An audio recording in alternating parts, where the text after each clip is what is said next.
નમસ્કાર મિત્રો, ફરી એકવાર હાર્દિક સ્વાગત છે મિત્રો તમારું આ અમારા આજના નવા વિડીયોમાં.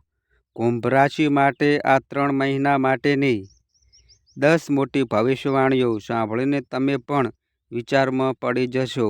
મે અને જૂનમાં મોટી ઘટનાઓ થવાની છે. મિત્રો, આ અમારી ચેનલ પર તમને ગુજરાતી ભાષામાં દૈનિક રાશિફળના વિડીયો જોવા મળશે. જો મિત્રો વિડીયો પસંદ આવે તો વિડીયોને લાઇક કરજો, શેર કરજો અને આ અમારી ચેનલ પર નવા આવ્યા હોય તો ચેનલને સબસ્ક્રાઈબ કરજો. તમારા એક સબસ્ક્રાઈબથી અમને ઘણું પ્રોત્સાહન મળે છે. તો ચાલો મિત્રો વિડીયોમાં આગળ જાણીએ. મિત્રો, કુંભ રાશિની 2000ની સૌથી મોટી ભવિષ્યવાણીઓ તમારા સામે ખુલવા જઈ રહ્યા છીએ. દરેક ભવિષ્યવાણીઓ જે સાચી સાબિત થશે તમને તારીખ સાથે આજે જણાવવા જઈ રહ્યા છીએ. આ 3 મહિના તમારા જીવન માટે અત્યંત મહત્વપૂર્ણ બનવા જઈ રહ્યા છે, કારણ કે વર્ષ 2025ના સૌથી મોટા ગ્રહ પરિવર્તન આ 3 મહિના વચ્ચે થવાના છે. તમારા જીવનમાં શું થશે, કયા બદલાવ આવશે, ખુશીઓ અને કયા આપશે તમારી પરીક્ષાની ઘડી છે. મિત્રો, આ જે સમય છે જ્યારે દેવગુરુ બૃહસ્પતિ 15 મે રાશિ ફેરફાર કરશે, જે વર્ષમાં માત્ર એક વખત થાય છે. 18 મે રાહુ કેતુ પણ તેમની સ્થિતિ બદલી લેશે. જે જંગતે 3 મહિનામાં શનિદેવ પણ તેમની રાશિ બદલાઈ ચૂક્યા છે. એટલે એક પછી એક એવા ગ્રહોના ચળવળ ફેરફાર થશે જે સીધો તમારી વ્યક્તિગત કિસ્મતના દિશામાં ફેરફાર લાવશે. તો બસ આ વિડીયો સાથે જોડાયેલા રહો, કેમ કે અહીં તમને ફક્ત ભવિષ્યની ઝલક જ નહીં પરંતુ સાચા માર્ગનો પ્રકાશ મળશે, જે તમને સાચી દિશા બતાવશે. મિત્રો, આ 3 મહિનામાં જીવનનો દરેક પાસો, ભલે તે કરિયર હોય કે શિક્ષણ હોય, સ્વાસ્થ્ય હોય, પ્રેમના સંબંધ કે પરિવારમાં સ્થિતિ ક્યાં અને કેવી રીતે બદલાવ લાવશે તે જાણવું મહત્વ છે. અને આ ગ્રહોના મોટા બદલાવનો તમામ રાશિ પર શું અસર પડશે તે પણ વિગતવાર સમજાવશું. અને મિત્રો, આ સંપૂર્ણ વિશ્લેષણ તમારી જન્મ રાશિ એટલે કે ચંદ્ર રાશિ પર આધારિત છે. તો ચાલો મિત્રો જાણીએ કુંભ રાશિની 10 મોટી ભવિષ્યવાણીઓ વિશે જે સત્ય બનશે. પરંતુ વિડીયો આગળ વધતા પહેલા ભોળાનાથના સાચા ભક્તો કોમેન્ટ બોક્સમાં હર હર મહાદેવ અને જય મહાકાલ લખો અને વિડીયોને લાઇક કરી ચેનલને પણ સબસ્ક્રાઈબ કરવાનું ભૂલતા નહીં. મિત્રો, આ ભવિષ્યવાણી તમારા આરોગ્ય વિશે છે. તમારી યુવકના સ્વામી શનિ છે અને આજકાલ શનિ રાહુ સાથે બેસેલી છે. સાથે સાથે સૂર્ય, બુધ અને શુક્ર પણ બીજા ઘરમાં હાજર છે. એટલે આરોગ્યના મામલે ખાસ ધ્યાન રાખવું જોઈએ. સૌ પ્રથમ વાત, જો તમે લાંબી મુસાફરી પર જાઓ અથવા બહારનો ખોરાક ખાઓ તો થોડીક સાવધાની રાખવી. હકીકતમાં તો તમે સ્પષ્ટ કહીએ કે આરોગ્ય જ બહારનો ખોરાક ખાવ શક્ય હોય તો ટાળો. કારણ કે રાહુ, બુધ અને શુક્ર સાથે, અને જ્યારે રાહુનો અસર ખોરાકની બાબતમાં આવે તો ફૂડ પોઈઝનિંગ જેવી સમસ્યાઓ આવી શકે છે. ખાસ કરીને એપ્રિલમાં આ મહિનો થોડોક નાજુક છે, કેમ કે મે મહિનામાં 7મી તારીખ પછી બુધ રાશિ ફેરફાર કરીને સ્થિતિ થોડીક સારી બનશે. તો એપ્રિલ અને મેના પહેલા સપ્તાહ દરમિયાન ખાસ ધ્યાન રાખજો. બીજી વાત, રાહુ, શનિ અને સૂર્યનો એક સાથે હોવાનો આંકડો બતાવે છે કે દાંત સાથેની સમસ્યા અથવા ગળામાં રંગદ્રવ્ય જેવી તકલીફ થઈ શકે છે. તો ઓરલ હાઇજીનનું ધ્યાન રાખવું પણ જરૂર છે. બીજી ભવિષ્યવાણી કુંભ રાશિના લોકો માટે તમારી કુંડળીમાં હાલની સ્થિતિ શું કહે છે અને આ 3 મહિનામાં શું અસર પડશે જાણીએ. તમારી કુંભ રાશિમાં હવે સૂર્ય, બુધ અને શનિ જેવા મોટા ગ્રહો દ્વિતીય ભાવમાં પહોંચી ગયા છે. રાહુ પણ તમારા ચોથા ભાવમાં બેસી ગયો છે. ગુરુ એટલે કે દેવ ગુરુ બૃહસ્પતિ તમારા 5મા ભાવમાં છે. અંગારક પણ 5 ભાવમાં પોતાની ઉર્જા ફેલાવી રહ્યો છે અને કેતુ અષ્ટમ ભાવમાં વસી ગયો છે. હવે સૌથી પહેલાં એ વાત સમજો, પહેલાં તમારા ચંદ્ર પર શનિ વસતા હતા, પરંતુ હવે શનિ તમારી રાશિ છોડીને સીધું દ્વિતીય પાછળ આવી ગયા છે. તમારી સાડેસાતી સમાપ્ત થવાના ત્રીજા અને અંતિમ તબક્કા શરૂ થઈ ગયા છે. હવે આની અસરો સમજો. જ્યારે ચંદ્રના ઉપરથી શનિ નીકળે છે ત્યારે સૌથી પહેલાં તમારા મનમાં જે ભાર હતો એ હટવા લાગે છે.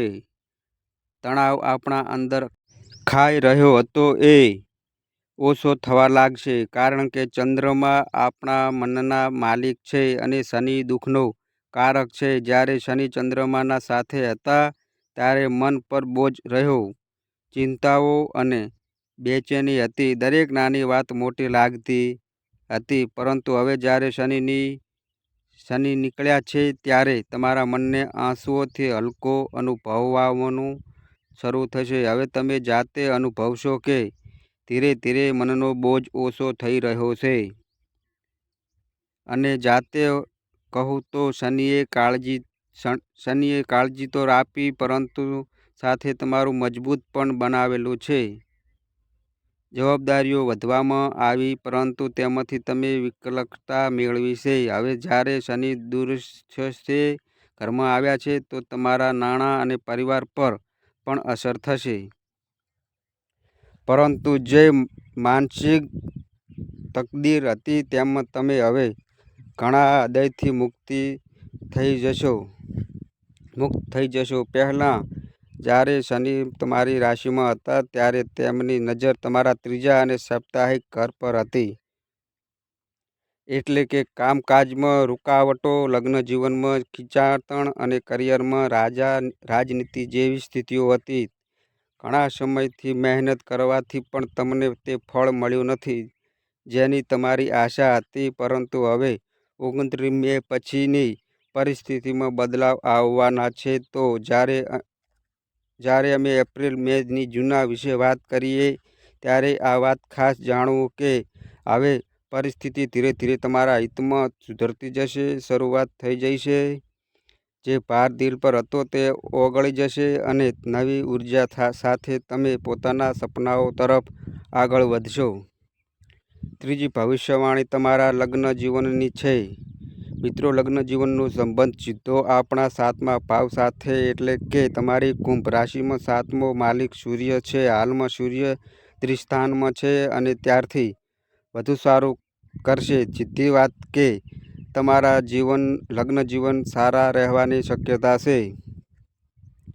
કોઈ મોટી મુશ્કેલી બતાવી રહી નથી.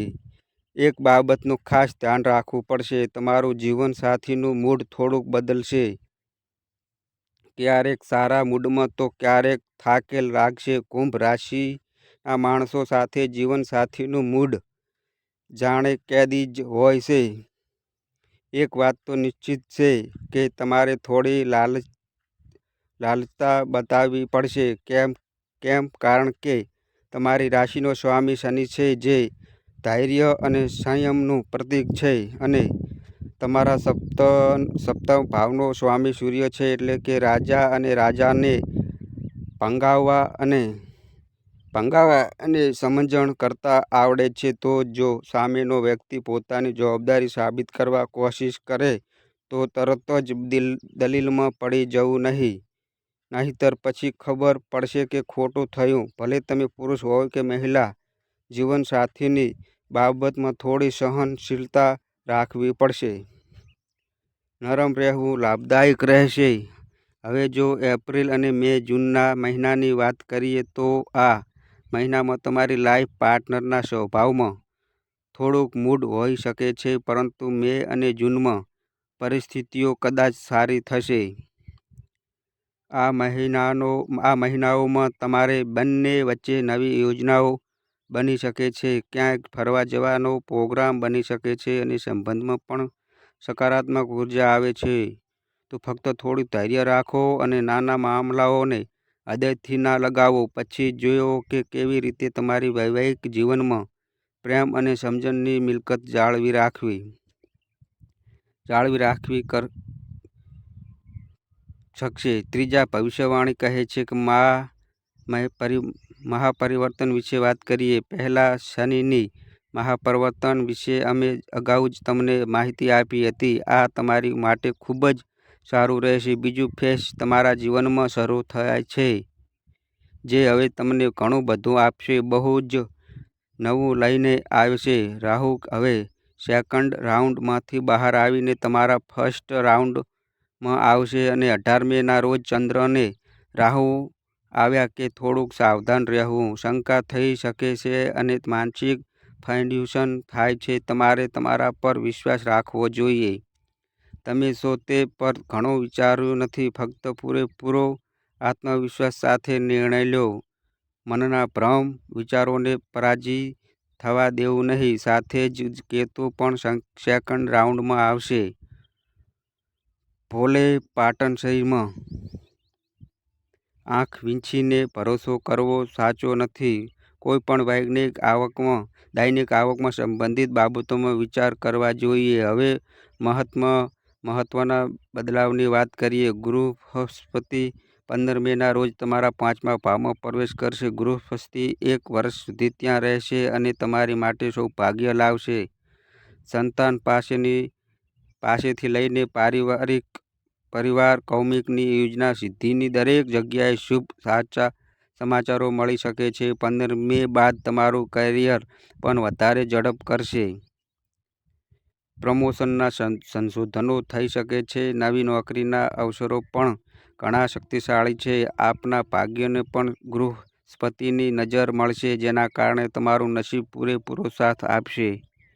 કાર્યની વાત કરીએ તો શુક્ર તમારા 3જા ભાવે ઊંચા સ્થાને આવી રહ્યા છે, એટલે કે 3 મહિના તમારા ભાગ્યનો તારો ઊંચો રહેશે. નવી વસ્તુ ખરીદવાની ઈચ્છા હશે, નવા કામો કરવાની શરૂઆત થશે અને જીવનમાં કંઈક મોટા અને નવા ઉમેરાનો મોકો મળશે. ચોથી ભવિષ્યવાણી. હવે કારકિર્દીની વાત કરીએ, જે સીધું જોડાણ તમારા 10મા ભાવમાં સાથે છે, જેનો માલિક મંગળ છે. હવે મંગળ તમારા 6થા ભાવમાં આવી રહ્યો છે અને તે પણ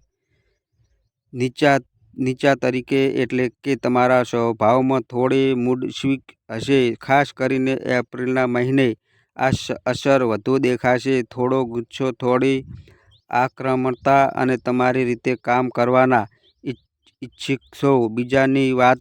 મંગળની દ્રષ્ટિ તમારા 12મા ભાવે છે, એટલે કે કામ સાથે સંકળાયેલા પ્રવાસ થઈ શકે છે અથવા વિદેશથી સંબંધિત કંઈક કામ કે બહાર જઈને કામ કરવાની ઈચ્છા પણ થઈ શકે છે. મેમાં થોડુંક મન ભટકશે. ઓફિસમાં કામ મજેદાર નહીં લાગે અથવા ટીમ સાથે કોઈ મોટી ગડબડ થઈ શકે છે, પરંતુ જેમ શરૂ થશે, ખાસ કરીને મધ્યમાં, વસ્તુઓ એકદમ પોઝિટિવ રૂખ મેળવશે. જો તમને વિદેશ જવું હોય, કરિયરમાં ફેરફાર કરવાનો ઈરાદો હોય, તો તે શક્ય બનશે. ચાલો તો હવે તમે નવી નોકરીના વિષયમાં વિચારી રહ્યા છો તો મે અને જૂન તમારો શ્રેષ્ઠ સમય છે. બદલાવ થવા જવાનો છે અને તે સકારાત્મક દિશામાં જ જશે. હા, એક વાત યાદ રાખજો, મંગળ નીચમાં છે, એટલે કે તમને કારકિર્દીમાં થોડી ફરિયાદો સહન કરવી પડે છે અથવા તો સિનિયર સાથે નારાજગી થઈ શકે છે. તમારે તો તમારા ઉપરવાળા લોકો સાથે સંતુષ્ટ થવા લાગશે, પરંતુ એટલું જ યાદ રાખજો કે તમને કામ મળશે અને તમે તે કામને કરી પણ લેશો. એટલે મૂલ્યાંકન પ્રમાણે તમારી કારકિર્દીની સ્થિતિ 70થી 80% સુધી તમારા પ્રત્યે રહેશે. અને મે થી જૂનમાં તો જીવનમાં નવા પાના પડવાની શક્યતાઓ જોરદાર છે. છઠ્ઠી પૂર્વાનુમાન.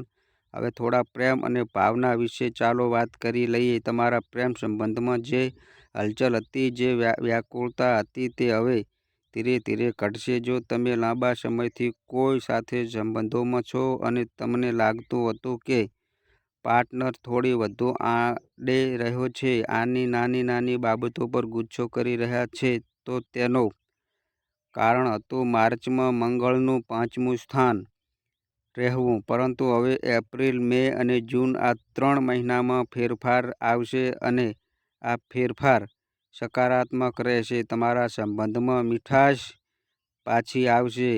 એક વાતનું ખૂબ ધ્યાન રાખવાનું છે. શુક્ર અને સૂર્ય હાલમાં તમારી બીજા રાશિમાં છે અને એપ્રિલ 14થી 15 સુધી સૂર્ય રાહુની શનિમાં છે, જેથી તમારે એપ્રિલના 14થી 15 સુધી તમારી વાણી પર કંટ્રોલ રાખજો. પછી મેમાં પણ થોડુંક ધ્યાન દેવું પડશે, પરંતુ જૂનના મહિના માટે એ તો પ્રેમમાં રિલેશન માટે સુવર્ણ સમય છે. જૂનમાં તમારો પ્રેમ ગુરુ બનશે, સંબંધ મજબૂત બનશે અને નવી આશાઓ જોડાશે.